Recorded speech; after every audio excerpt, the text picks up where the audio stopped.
I'm back. I'm a little bit under the weather. I was about to say with a bit of enthusiasm, Yeah, fucking... a little bit cold, a little bit dizzy. Apologies for my last 3 weeks. I'll give you a brief rundown. Last week my wife was in hospital. A week before Reese was running late at work, and the week before that was my daughter's birthday. So I'm not taking responsibility for any of them, and you're just going to have to deal with it.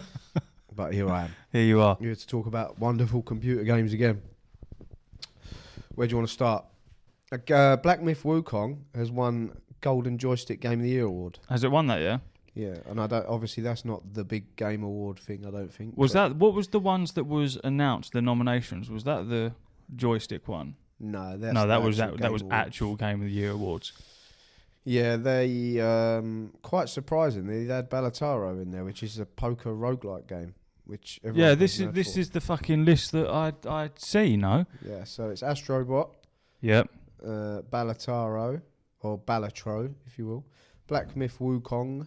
Elden Ring Shadow of the Erd Tree, Final Fantasy VII Rebirth, and Metaphor Refantasio. So was that... Oh, that's my bad then, because I thought that was the actual Game of the Year awards, like the big one. Yeah, that is. That is that is the big one. They're the nominees for that one, right? For okay. the Game of the Year. Yeah, fair enough. So, well, the Ballatro one, which is why I run it by, I was really, really confused by that because I'd never seen anything of it. It's made by one person, much like Vampire Survivors, and I haven't played it.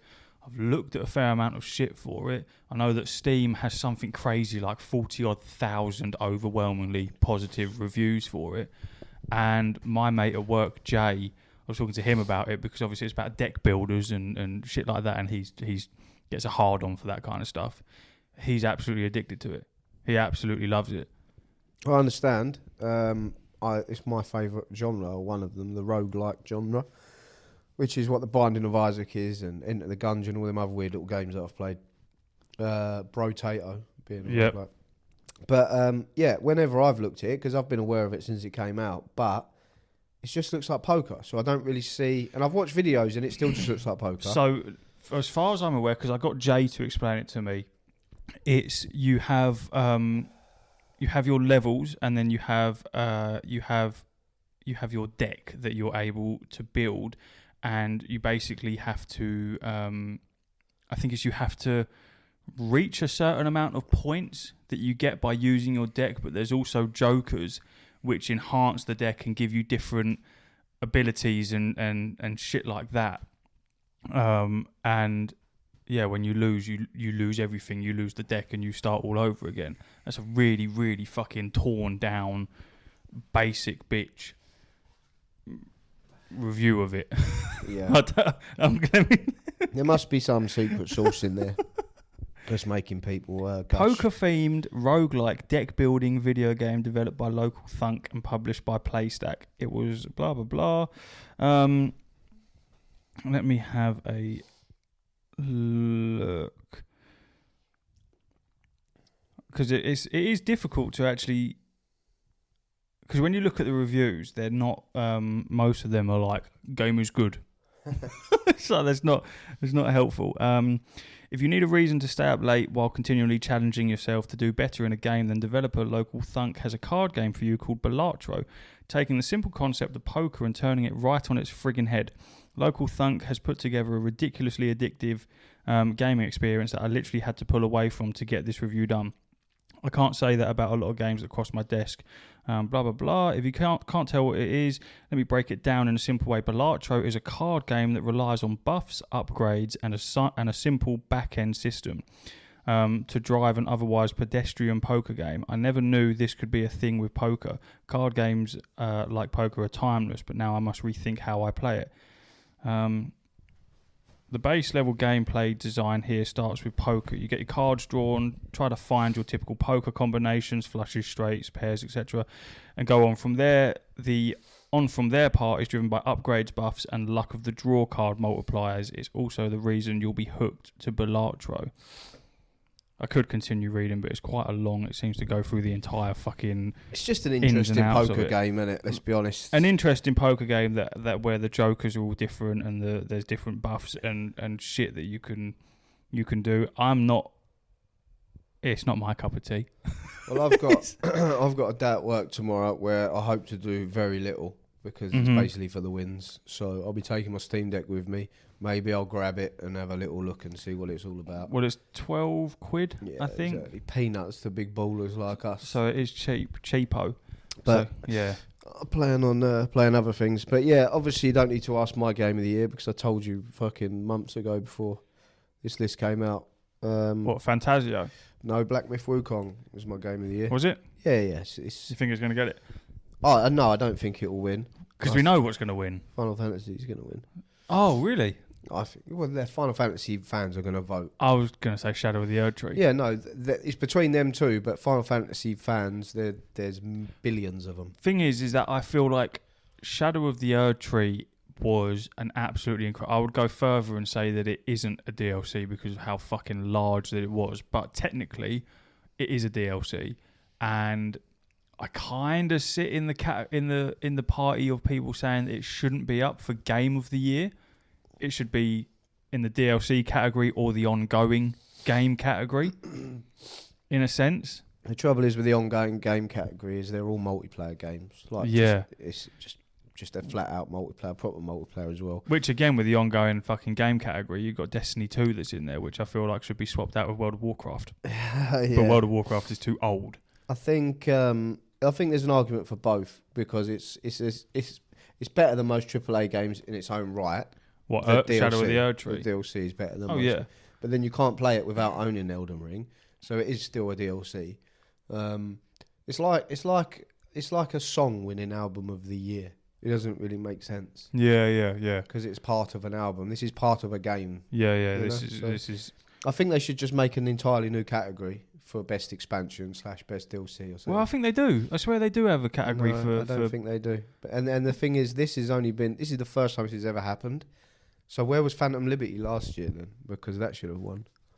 Yeah, should have been nominated because that game is now people now consider that a masterpiece. 10 out of 10. So. What I don't understand is why Space Marine 2 hasn't got a fucking nomination there. Well, that's another one, isn't it? It's very difficult to speak on lists like this because unless you've played every game that's on the list and then the games that you would like to be on the list, it's very difficult to read. Because I could sit here and go, why the fuck is Astrobots on there?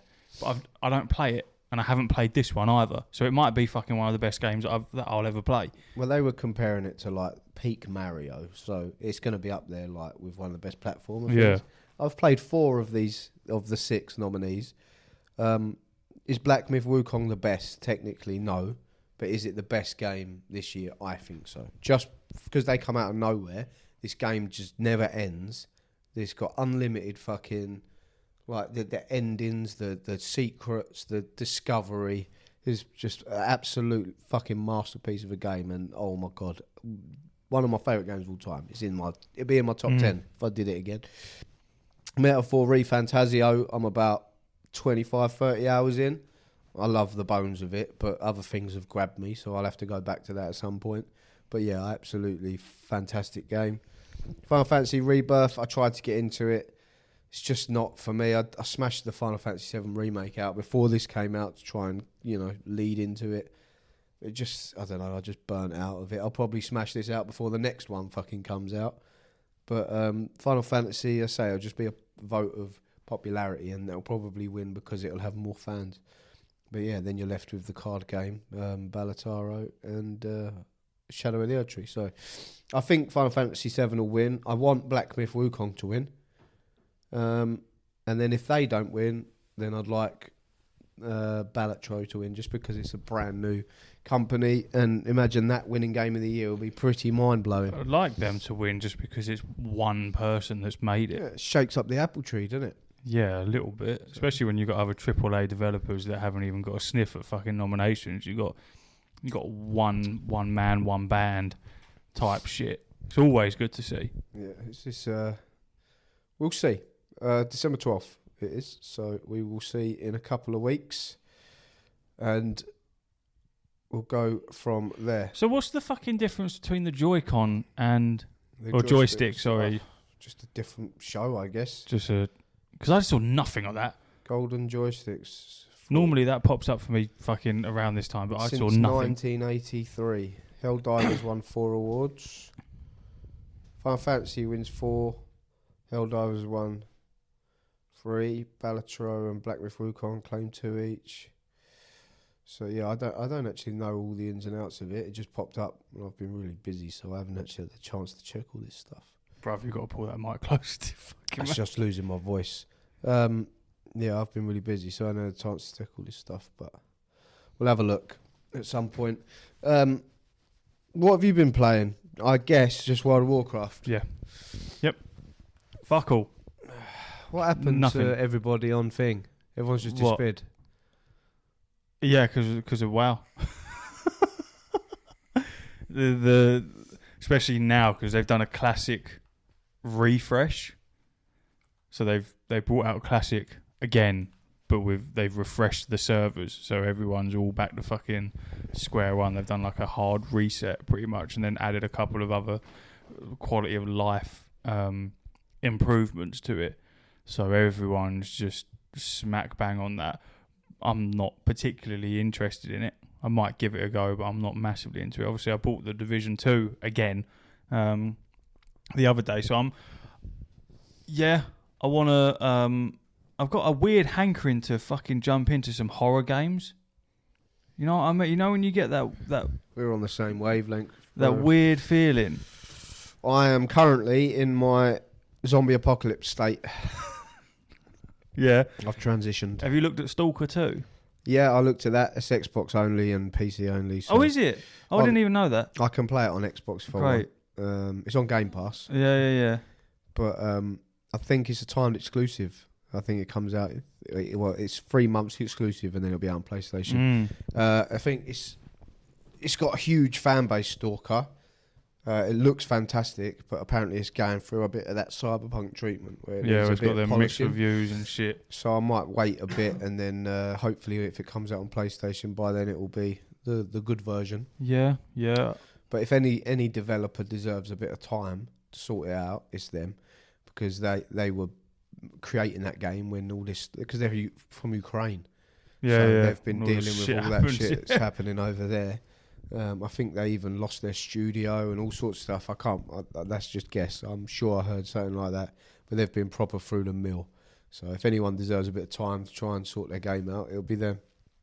But yeah, what I've seen, and from Stalker fans, they're gassed for it. I think it's like it's like Fallout, but dark Fallout and very hardcore. So I think in terms of like your first foray into Dark Souls or Elden Ring, just being like, whoa, this is hard. It's going to be like that. You're getting hit and thinking, fuck, like this is. Because is it survival? I think not it is. not in that respect. It's survival, but I don't think you have to like drink or do any of that sort of shit. It's just like I think it's open world. Go here and find stuff and shoot shit and. Let's do a quick little Google of that, because I've seen a couple of clips, but yeah, but for some reason I hate horror games. I hate them. I detest them. I really don't like them. But I want to play them at the same time. I think if you're in that sort of zone, you should maybe pick up something cheaper, which is also fantastic. And I believe Connor is a huge fan of the series, because I remember talking to him about it before. Metro Exodus. Yeah, I've got Metro Exodus. You reckon I'll stick with that, sure? Well, yeah, it's £3. I know you've got it, but it's fucking £3 on the PlayStation I've got it. Store. Played it for about half an hour and then put it down. Yeah. It's just going to be another one of them stick to it type things. In your defence, I guess, I also done the same. I played it. I got through the first game of podcast. I got through the first like chapter. I think I did, because it's open world, but in chapters, so you get like one open world and then another open world. Yep. But yeah, the actual game, this got a huge following as well, and that's all based around apocalyptic Russia or Ukraine, and they're all living in the metro tunnels and stuff like that. Yeah, got a lot of horror elements to it. I might give that a download then and see what the crack. So right now, back to Stalker 2, we've got very positive is what the Steam reviews are. And the last time I looked, they were mixed. Okay. So, and that's out of just shy of 20,000 reviews, which is good. Discover the vast Chernobyl exclusion zone full of dangerous enemies, deadly anomalies, and powerful artifacts. Unveil your own epic story as you make your way to the heart of Chernobyl. Make your choices wisely, as they will determine your fate in the end. Ooh, Spooky. very spooky. Let's fucking some of these reviews. Let's have a little look. Number 1, atmosphere and sound, amazing, 100 out of 10. Bugs, didn't find anything critical. Optimization, it's just bad, waiting for patches. A life, there's no a life. I don't know what that is. Game just spawns enemies within 50 to 100 meters. Hope patches will make it work like in previous games, because without it, it's not Stalker and the world is empty and lifeless without it. Enemies are just sponges for bullets, need rebalance. 4 mags to kill a bloodsucker, really. Other things to mention that I would like the devs to change/add. Day and night cycle is too short. No sleeping bags. It costs a fortune to repair weapons and suits. No dynamic shadows from the flashlight. Enemies just spam you with grenades all the time. Would be cool to have more food/drink options and cook monster parts like in Gamma. Gamma's the mod that everyone's banging on about, because when I've seen anything about Stalker 2, people have said Gamma's better, blah blah blah, and it's a mod. Weapons/suits condition goes down way too fast. When you sit at the campfire, you cannot eat, drink, open PDA/inventory, etc. You get hungry every 5 to 10 minutes. Oh, so do you have to?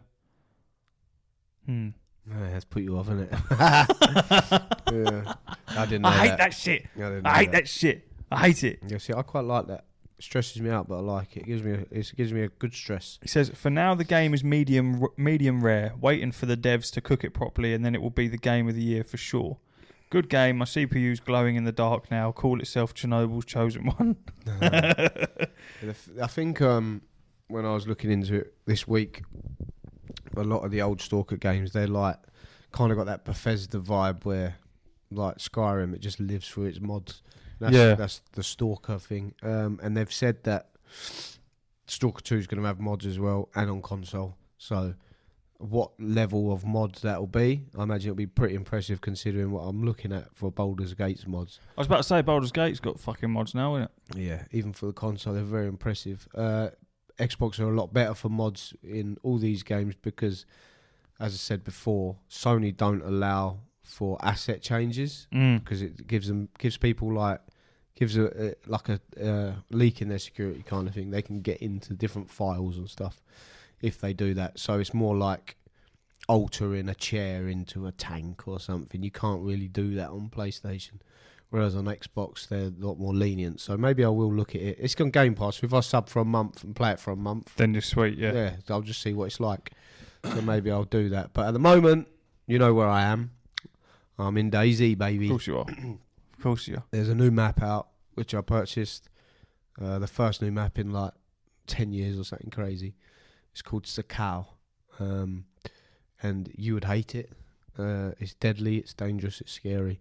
It's a snowy. I've seen clips of it, yeah. And polar bears and shit. It's just you're just cold, man. It's the cold that kills you. So you're constantly making fires and stuff. But to make a fire, you need all these bits and bobs. But at the moment, me and Clarky are running together. We've been running pretty much all week the same characters. We've made it to like the island. You have to cross a land bridge, which is dangerous. We've made it there, and we're currently looting up military gear. We've come through some serious trials and tribulations. Clarky almost died yesterday because we run out of bandages. Because this is the problem. You go to these high-end military areas to get the good guns and shit, right? But what you're not getting is the normal shit that you also need. So you need knives, like, to cut shit up. You need bandages and stuff like that. So we're running out of supplies, basically. And Clarky got whacked by a zombie and he started bleeding. And we had nothing to stop the bleeding. So he had to take his trousers off and cut them up into rags. Yeah. Because the rags are not disinfected, that then gave him a blood infection, which then I had to cure with almost all my medicine. So now we're kind of at a position where we're having to use all our bullets on the zombies because if we get tagged, we're fucked. basically, because we got no medicine, no rags, no bandages, no disinfectant. We're kind of just bollocksed. But yeah, that's the story that you tell.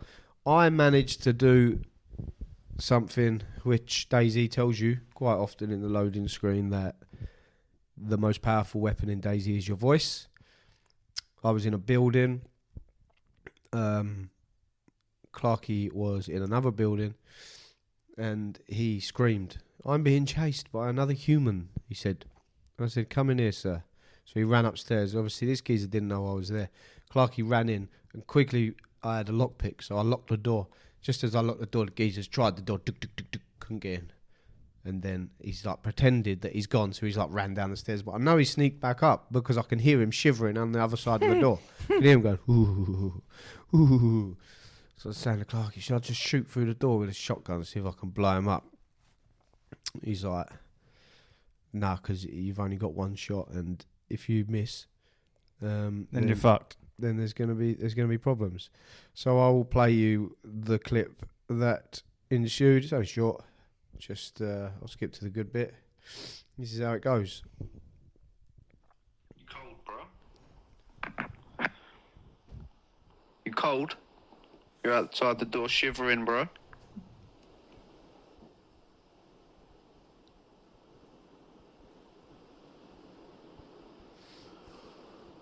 I know you're there. He's just I'm gonna keep it a stack with you, boss. I just need you to kill me. I don't want to be here. Well, you can kill yourself, bruv. I mean, yeah, I can, but wouldn't it be more exciting to, kill someone, I suppose? You killed me? It'd be more exciting Got a if you gun. just... It'd be more exciting if you just killed yourself, bro. That's not exciting. It's exciting for me. Gets my pickle tickled. Alright, you see. Hold on. I'll do it outside the door, you listen, yeah? Yeah, I'm listening, bro. I want to hear that blood gurgle, yeah? Yeah, of course. What the fuck? Alright, one sec. Alright, you ready? I love you, man. Love you too. One sec. I'm just trying to... I ain't done this in ages. Alright, ready? Peace and love. Peace and love. No hard feelings. No hard feelings, bro. Oh no! Oh. Is that him actually killing himself? Yeah, he just stabbed himself in the throat. And then I opened the door. He had nothing. He was just a freshie. But you don't know, and that's the thing. I didn't know you DayZ. could just stab yourself in the throat. Yeah, you can suicide with any like item. Oh, is that how you do it? Yeah. Yeah, and with this map, you start with a steak knife, so you can, if you don't like where you've started, you can just. But none me or Clarky both didn't know that he was like a freshie, and also I knew he was outside, and then you're like, well, why don't you just kill me? Like, one, why are you hiding then? Because you don't know that we know you're there. Two, you don't know there's two of us in here. Three, I know what will normally happen. I'll open that door, And then you shoot me. yeah, either that or there'll be another one of you at the end of the hallway. So you just can't take risks in DayZ.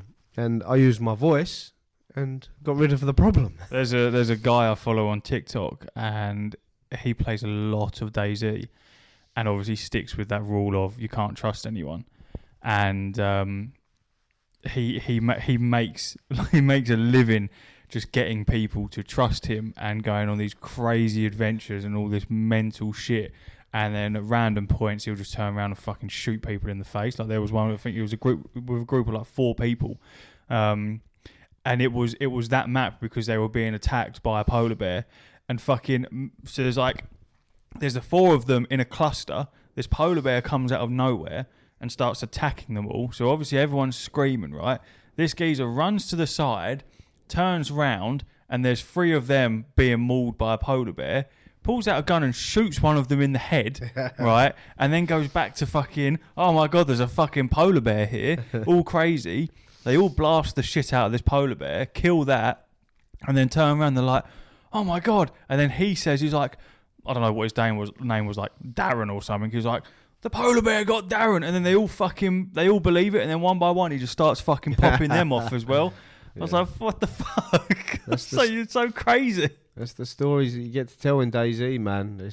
That's the beauty. It's of just it. the amount of effort you go through to get yourself fully geared up, and then to even find a big group of people who are also geared up, and to build that trust, to then just turn around and shoot someone in the face for no reason, and then probably kill yourself, and then do it all over again. But that's what I know. That is true. But that's what makes the stakes so high. And there's no other game that does it like that. Because when you die, unless you've like made a base and you've got stuff stashed, you essentially you lose everything. So there's nothing else that has stakes that high. Like a roguelike. Yeah, kind of. Yeah. Back to square one. Yesterday, just before we logged off, me and Clarky found a base, someone's base, and for the first time, I put landmines down and grenades.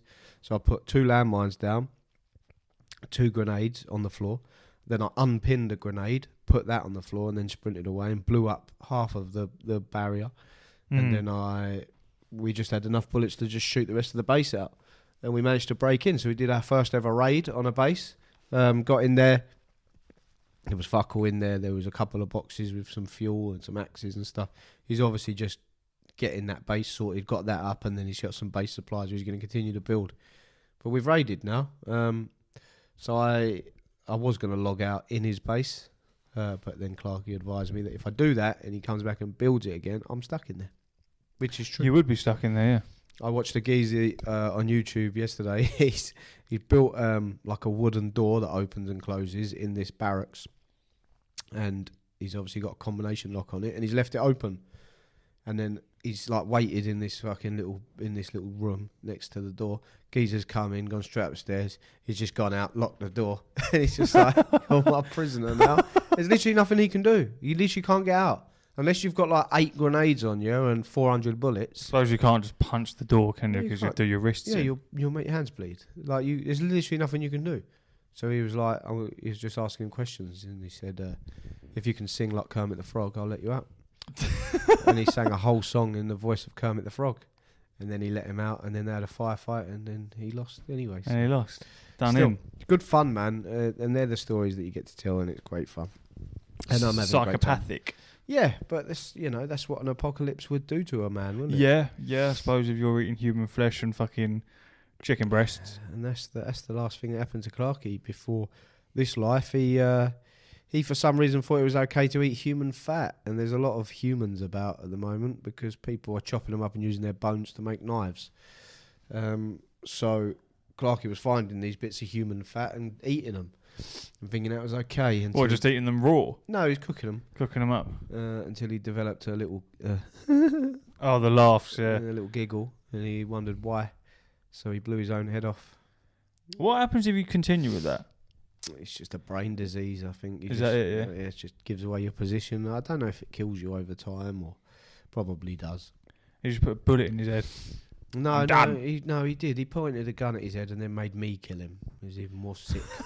It was just disappointing because then when I killed him, I'd ruined all his clothes because I'd stabbed them. So I couldn't even take them. But yeah, that's just the funsies of DayZ, isn't it? So I'm on my zombie hype at the moment. I'm currently reading World War Z, which is a very, very good book, I must add. I'm only about 50 pages in. And Have you ever seen the movie? I haven't. It's a good movie. Yeah, I'm going to watch it this weekend. It's got nothing to do with the book. The movie's based on the book, but it's like it's not nothing to do with it kind of thing. I think it's, takes inspiration from it. But I know that Jem's watched it like 40 times. It's one of her favourite films, so I've caught bits of it like hundreds of times. So I feel like I've seen it, but I know nothing about it. But I'll be watching that this weekend, so I'm looking forward to that. And yeah, that's about all I've been playing really. I maxed out my rank on New World. Got to level 65, done a few extra bits, got the horse speed maxed out. And then now I'm just waiting for the roadmap to see if they announced their roadmap. No, have they? I swear I saw a thing where it said that they'd Well, I've got tweet notifications on for them, and oh no, sorry, they announced fucking a round of upcoming server merges. Oh yeah, I see that. So yeah, I'm waiting to see if they're supporting it for the long term, and if they are, then I will support it for the long term because I do really like it.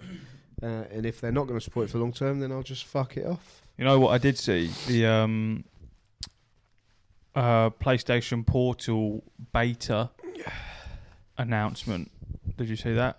I know a geezer at work was telling me today that it's got some Steam capabilities, streaming capability now. If you have the I think it's the top tier of PlayStation Plus, whatever fucking one it is, PlayStation Plus Premium or some bollocks, you basically gain access to the beta of being able to stream.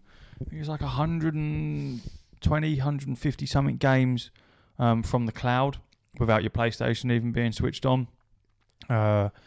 And the likes of, I think it's like Ghost of Tsushima, Horizon. I've got the fucking, I think some of the big lists. PlayStation. Here we go. The portal update. It is just over a year ago. Blah blah blah. Today we're pleased to announce a new system software update for PlayStation Portal that will begin releasing starting later today. And it said that's random shit. This update will also include a beta version of a new feature that many fans have been asking for: support for cloud streaming on PlayStation Portal. When the update is live, PlayStation Plus Premium members will be able to participate in a beta for cloud streaming on the portal, allowing select PS5 games in the PlayStation Plus game catalogue to be streamed directly from our servers, even without a PS5 console. Oh, even without a PS5 console. I didn't read that bit. So you won't even fucking, if you really didn't want to, you don't even need a console anymore.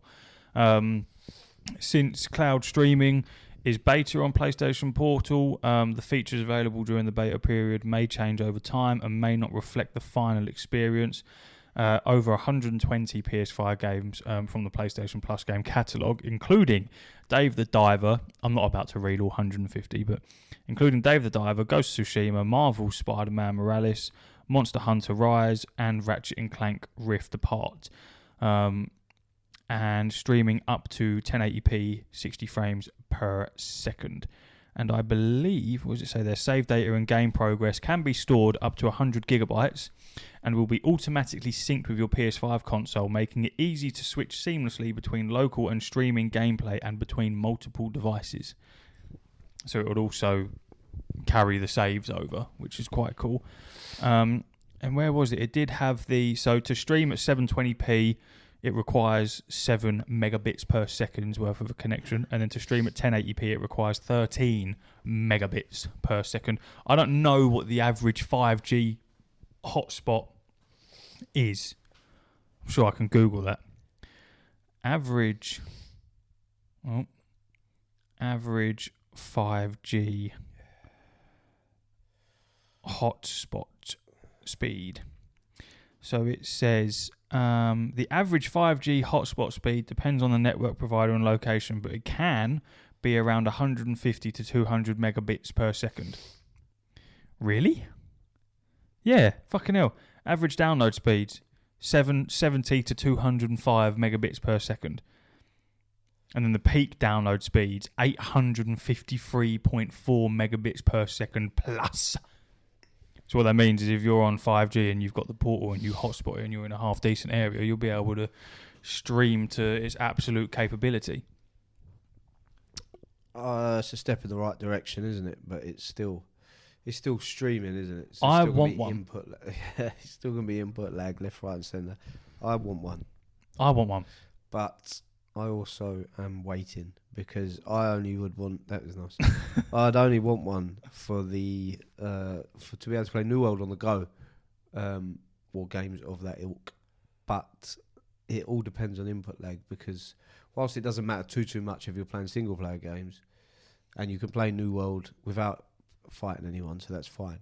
But it's just very jarring if the input lag is obvious. I find it very uncomfortable. Depends how big the input lag is, because I haven't actually seen much on the PlayStation Portal talking about fucking input lag, if I'm honest.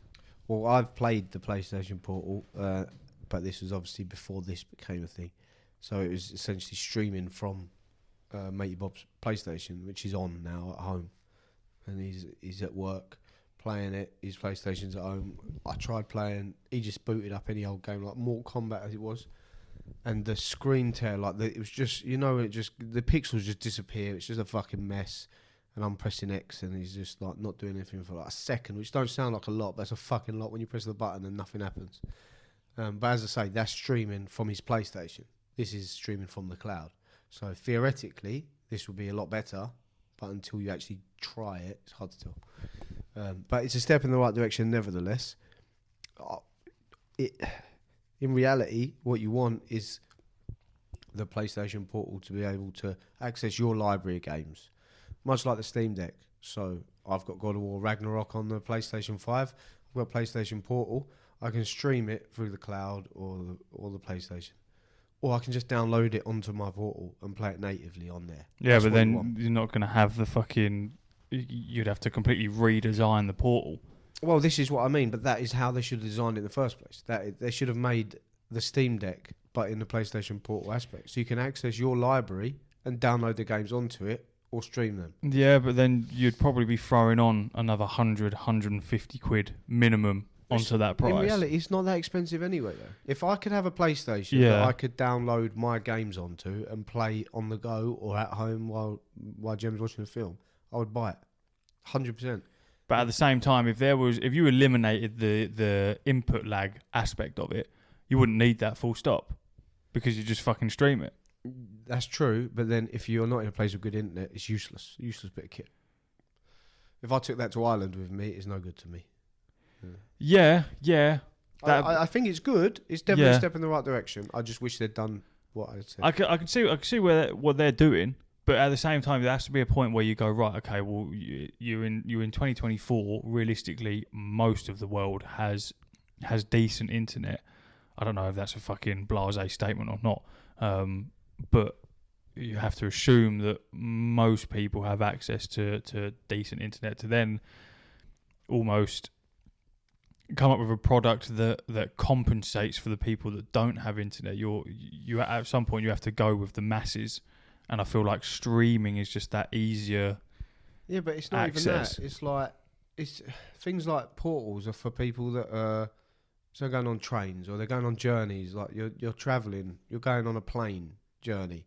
You want to take your portal with you? It's useless. You can't get no fucking internet in the air. But the portal was never designed for that, though. Well, this is a portable PlayStation, so the whole but it wasn't. That's not what it was meant for. You remember when we did the first episode about it, and we were like, "Well, what the fuck is this? Yeah. Why was no one asked for this?" And we really fucking slayed it out. I've sort of had not a 180 change, but a definite. He's had a 90. He's had a 90 degrees. Yeah, only because there's been times where. Because a mate at work, Dean, he's got a portal, and when we were on nights for a week, he had that with him every day, and he was playing The Last of Us on it and FIFA and other games, and it was playing perfectly fine. And I know Mark's got one, Daryl's got one, and when I was talking to Daryl about his, he was saying how nice it is to, even when he's at home, if it's just pure laziness of he don't want to fucking get up out of bed, he can play his Portal there as long as the PlayStation's in rest mode. What would be great is if you could turn the PlayStation... If you needed to have the PlayStation turned on to be able to play the Portal, which I believe you do, come up with something where I can turn the fucking thing on when it's turned off. You know what I mean? On an app that's connected or whatever. But there's been a couple of times when Steph's got back into Fortnite, and obviously she plays it on the Switch, but she plays it on the telly, and even then, like if I'm not really feeling playing anything on PC, I don't want to take Steph away from doing what she's doing. But if I had another console there where I could play the things that I want to play, you start to see more and more the idea of, oh shit, it actually does have a purpose. And when it first came out, that was its purpose, much like the Wii U. It was never framed as an addition to take out and about. It was always, and I think that's why we got so fucking weirded out by it, because we were like, well, what the fuck is the point? It was not even meant to be taken on the road with you. That's just for fucking, you can sit upstairs watching telly and I can sit downstairs playing fucking God of War. I still think, I mean, yeah, that's fine. If that's the model that they've gone with and that's what they're aiming for, I just think they're leaving so much money on the table. People are always asking for like a new PSP or Vita or whatever they were called. So why would you not just essentially just do that, but without the because you don't need to have discs anymore. You don't need the little discs you used to put in your Vitas and PlayStation Portals and stuff. But to be able to download it onto your system, all you need is memory on that. That's all you need is something to store it in. I don't know. I'm guessing the Portal doesn't have any memory. It is just a streaming device. Yeah, there's nothing in it. It will have like very basics. But it will soon, because you know what they'll do. They'll announce fucking little hard drive attachments to the fucking thing. 100%. I feel like the streaming side of it is, for me, I feel like that's the right direction to go in, just because it keeps the cost. I would imagine it would keep the cost down of it, and you're talking as if you don't have internet access to your phone 99% of the time. I don't even have internet access here unless I'm on the Wi-Fi. Yeah, but that's because you're here though. Yeah, but you're in a field. Yeah, but it doesn't matter. Like, there's places in London I go where I don't get internet on my phone, and the place I'm at tomorrow, I couldn't play the Portal because I don't get internet. I literally can't get internet on my phone. It's just nothing. I don't even get 3G. I get nothing, and that's London. So, you know, that's very niche. But I guess I'm old school. I don't want physical stuff to disappear, and I've also been burnt by streaming stuff. Quite recently, I was playing Star Wars: The Force Unleashed on PlayStation 5, on that PlayStation Now thing. I was playing it at home on my PlayStation Now shit. Yes, exactly. But I'm playing it at home. On my Wi-Fi. On my PlayStation 5. And it's fucking terrible. Awful, yeah. There's a reason why PlayStation Now they tried so hard to make that take off, and it just didn't. But then that will be their PlayStation Cloud. That will be where their games are. Yeah. So then why is the Portal going to be an improvement on that after I've just tried to play a PS3 game on a PS5? Probably because that's the market for it. Your PS5 sitting there is not designed to be for games to be streamed on it. Your PlayStation is there because you can physically put games onto it and then play them from that. I'm with you, the streaming should fucking work, but I'd have to imagine that if there's a dedicated separate console for that you're gonna plumb more money into making it work on that before you're gonna worry about making it work on your console, because that's what the whole thing's for. No one's bought a PS5 because they're just gonna play PlayStation Now. If it works and it works like 99% of the time, then I'm with you. 100%. Well, that'll be the proof's in the pudding, because if there's input lag or it keeps dropping, then it's just trash. At least they're beta testing that to users. Do I think it's right to be beta testing that to people that are paying the fucking top tier of PlayStation Plus? Bit weird, because what's that going to do? Anyone that's got a Portal is now going to go, oh fucking hell, let me pay the extra money, and then I'll fucking roll in this. But from a business idea, very, very smart. Because if I had a Portal, I would want to be in on that. I would want to be able to stream those games, especially coming from a gaming podcast point. It would be great to have one to be able to do that, so that you could give an in-depth review on it. But I would just hope that if you're going to have it like that you would listen to what the people are saying and what should be done. And input lag will have to be priority number one. Input lag and fucking buffering. If I'm streaming a game, I don't want it to buffer. Well, that's essentially what it was doing to me. Yeah. It was just all the pixels were just dying, and really then shit. Slowly, like, when you're watching YouTube and your internet's terrible, and then it drops down to 480p. You can't see nothing. Yeah, that's exactly what happened when I played it all years ago. I think it was on PS4 is when I first tried PlayStation Now, and it was terrible. You get enticed in by seeing that massive catalogue of games, nostalgia, and all the old school games and shit, and you think, oh fucking hell, this is sick. And I was just playing one of the Ratchet and Clanks, and it was terrible. Really, really, really, really bad. Yeah, that's what I mean. When you get burnt by that, you're just put off by it. So all these streaming services, because you can just play Xbox games through your telly. You don't even need a fucking Xbox. But I'm burnt on the streaming, so I'm thinking, if you're desperate and you don't have an Xbox and you want to play Starfield, then there's an option for you. Yeah. Whether it's good or not, I don't know. Bruv, you can play like so many games now through Netflix. Yeah. GTA like San GTA. Andreas, and it always pops up. Yeah. That in itself is fucking wild. You can just download them quick and fucking play them with your controller. Like it. Let's have a look. I just googled input lag on the PlayStation Portal, and I just want to see. In my opinion, the PlayStation Portal is a wonderful tool for streaming games from the PS5, and it should work perfectly on a local network and acceptably wherever we are within the range of a low and stable latency. However, the portal fails to meet acceptable input lag standards on a local network. I'm talking about an input lag of at least 50 to 60 milliseconds in the best case scenario, which, as we'll both agree, is noticeable. Very noticeable. When Lou first started playing games on Amazon Luna, when you don't have the Amazon Luna controller to pair up with it and you're using a standard Xbox controller or whatever, the input lag is crazy, because not only are you fucking streaming that, you're now on a wireless controller not specifically designed for those servers.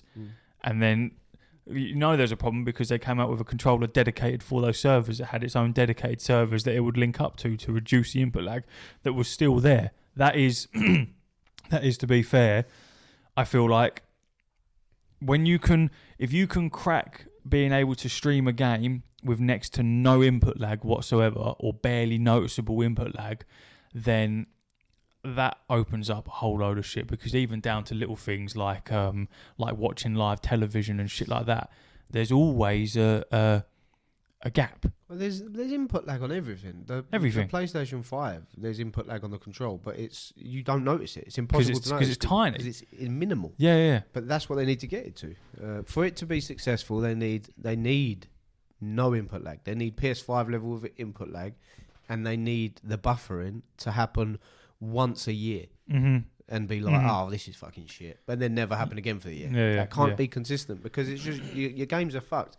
And you know, let's get it right. Not everyone wants to, but some people will want to play fucking Mortal Kombat online and stuff. There'll be a lot of your library that's useless if you want to play online gaming. It's impossible with input lag. It's a very difficult thing to get right, because I know myself that if I were to get a PlayStation Portal and there be that initial stuttering, the input lag and things like that, or it just not connecting to the PlayStation and all of the above, it's going to switch me off relatively quick. And I feel like that is the most dangerous thing for something like the Portal, and it going in the streaming direction, is I think you're of a day and age now where most people aren't just going to turn around and go, oh, well, you're streaming it, it is what it is.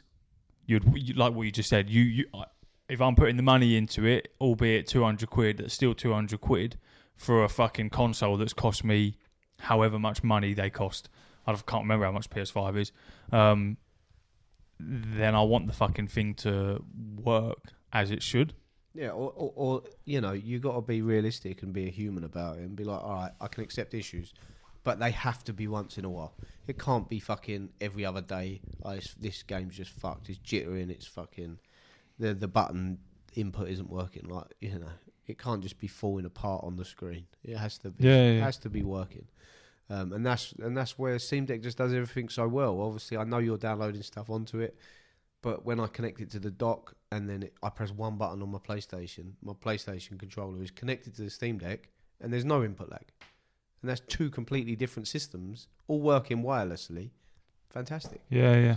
So yeah, it is possible, and you are right. It's just my old head with the streaming. But much like I've always been, I'll only ever buy physical media. I haven't bought a fucking game in I don't know how long now, just for ease. And I would never ever have bought a Steam Deck in the past because I'd be like, I can't keep my games. But now I'm just like, I just love having it there, and just if I want it, like tomorrow I'm going to use it, so I'll go on it, I'll look at my library. I've obviously got everything I want on there now anyway, but if there's any new games I want, like that Baltaro or whatever, I'll download it tonight, and it'll be running fine tomorrow because it doesn't need internet. It's just gone. It's just there, yeah. Where you run into a problem is if your only access to games on the portal is through streaming and through what you've already got on your PlayStation. If I'm not paying for a game that I have to stream. Well, I'm definitely not paying fucking full price for one. No, exactly that, 100%. If you're gonna throw, I don't know, for argument's sake, because we were talking about earlier, Stalker 2, when that finally comes out on PlayStation, if you're then gonna throw 60 quid at me to be able to play it and stream it, it entirely depends on, like you said, what it should be is, okay, 60 quid for Stalker. You buy this, it's now in your library. Yeah. You can download this on your PlayStation 5, but you can now also stream it on your portal. That's how it should be. It should be, if I purchase it, that's the direction I'd want to see it in. If you're going to stick with the streaming side of things, let me buy the game, but then let me simultaneously... Well, I suppose no, because you already do, because it has to be downloaded on your... Sorry, what the fuck am I saying? That is what it does now. You buy the game and... Yeah, but you were just saying there that you don't need a PlayStation 5 console and you can just play the games. So so that's where that would come into play. Yeah, you're right. You are right in what you're saying, but it'd either have to be a huge cut price and just not a portal version, but a streaming version. Well, I don't even know how do you get around it? Well, exactly. I Here, don't know. Stalker 2, physical, digital, stream only. Yeah, exactly. Like how does that one work? Yeah, you're right. You know what it'll be. It'll just be a sub-service. It'll just be a subscription. It'll be a subscription. Yeah, but I can see this being Portal Games Pass, being Sony's way into Game Pass is by implementing something like that. Well, they've already got something like that. The highest tier of PlayStation Plus, which might be why they're leaning into that with the beta, might be a reason, because that is what you're going to need to stream these games. Yeah, it gives you access. But are you going to be able to stream the new games that you want to play without buying them? That's an interesting question. We'll have to wait and see on that. It is, because that's a big outlay to be able to do something like that. You're 100% right. I'm not buying 60 quid if I can only stream a game. And then if I want to play it on PS5, I've got to buy it. No. Yeah. No chance. Right, so there we go. There we go. I need a piss. See you later, everyone. Uru. Hooray.